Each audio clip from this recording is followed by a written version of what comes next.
Assalamualaikum sahabat. Saya seperti yang sedia maklum, telur masak kicap. Ada yang garing kan?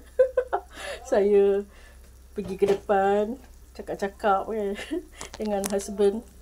Jadi garing lah. Tak apa, yang garing ni saya boleh makan, insyaAllah.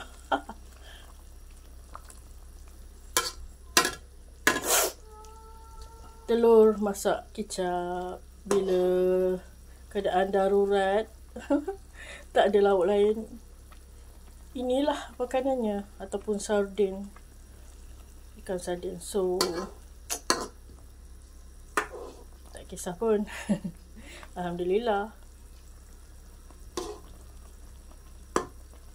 Yang penting janganlah masak kicap pun kamu buat selamba je kan. Create lah bagi sedap kan.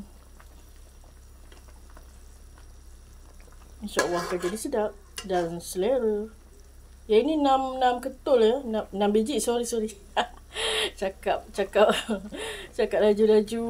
Memang akan keluar macam itulah.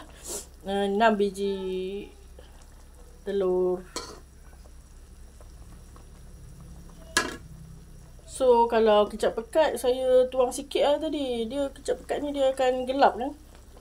Yelah, nama lagi pekat kan. Gelap. So macam ni lah. Saya guna cukup rasa garam. Ajinomoto dah habis.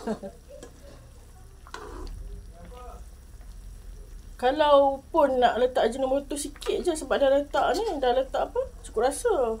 Kalau nak rasa ajinomoto tu sikit, jangan banyak. Okay guys, dah masak dah, saya nak tutup api. Cukup makan telur masak kicap.